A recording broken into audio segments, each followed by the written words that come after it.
Update 1. My boyfriend flew me across the world to spend the holidays together, lavish dates, expensive gifts, the whole fairy tale.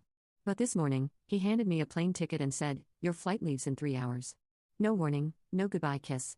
Just silence. All because someone leaked the truth I never meant for him to see. And now I'm flying home alone, like I was never anything more than a mistake. Hayden, because it would destroy him.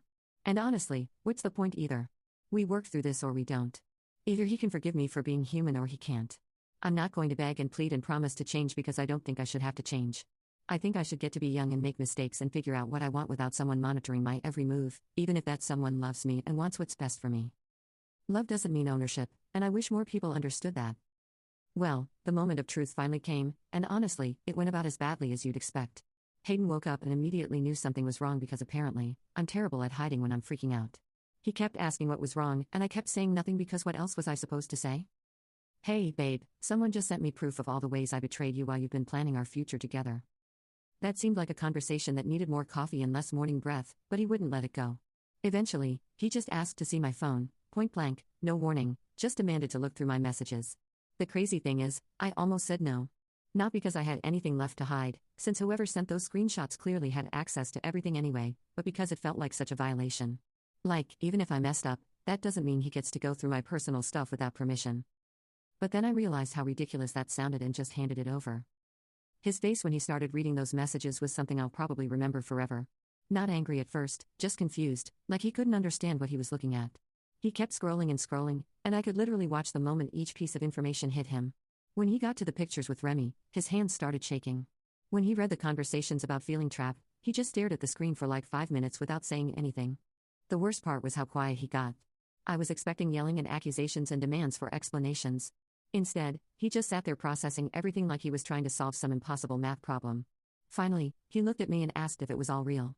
Not angry, not hurt, just factual, like he was conducting an interview. So I told him yes, because what else was I going to say? Lie and make everything worse? Pretend those weren't my words and my choices? Act like someone else wrote those messages about how suffocated I felt in our relationship? He deserved to know the truth, even if the truth sucked for both of us. Then came the questions I was dreading. How long had this been going on? Who else knew? Whether I ever actually loved him or if I'd just been pretending this whole time. And honestly, some of those questions didn't have easy answers because yes, I love him, but maybe not the way he loves me. Maybe not in that all-consuming, plan your whole life around someone way that he does. Maybe more like you love a really good friend who you also happen to be attracted to.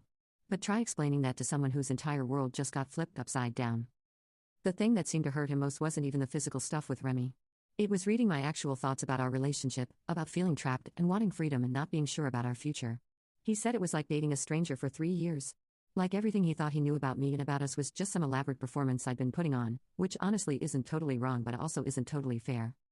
I wasn't performing. I was just trying to be the girlfriend he wanted instead of the person I actually am. And maybe that was my mistake, but it came from a good place. Nobody wants to hurt someone they care about by telling them their love feels overwhelming instead of comforting. Nobody wants to admit they're not ready for forever when someone is ready to give you everything. So yeah, I kept parts of myself hidden. But doesn't everyone in relationships? Isn't that just what you do to make things work? After we talked for what felt like hours, Hayden finally told me what was going to happen next. And let me tell you, it wasn't what I expected at all. I thought maybe we'd fight more. Maybe he'd ask me to explain myself better. Maybe we'd try to work through it somehow. Instead, he just looked at me with these completely dead eyes and said my flight home was tomorrow as planned. And that was it. No negotiation, no second chances, no dramatic speeches about how much he loved me despite everything.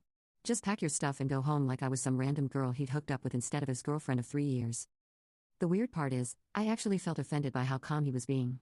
Like, excuse me, shouldn't you be more upset that the person you've been planning a future with just had their entire secret life exposed? Shouldn't there be more emotion here? More fighting for what we had? More trying to figure out if this was fixable? But no. He was just done. Completely and totally done in a way that felt almost insulting. Because even though I'd been feeling trapped and wanting more freedom, I never actually wanted us to be over.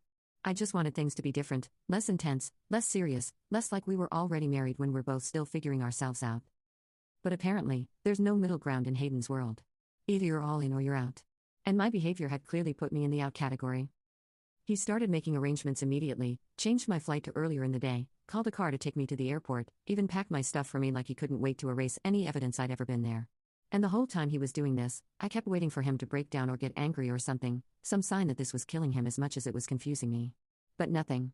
Just this robotic efficiency, like he was handling a business transaction instead of ending our relationship. The worst part was how he talked to me for the rest of the day, polite but distant, like I was a house guest who'd overstayed their welcome. Offering me food and asking if I needed anything but not making eye contact, not touching me accidentally when we passed in the hallway, not even seeming sad, just inconvenienced, like I'd broken something expensive, and now he had to deal with the mess. I tried to bring up the fact that we should probably talk more about what this all meant, whether this was really it for us, or if we might work things out later when everything wasn't so fresh and overwhelming. But he just said there wasn't anything left to discuss.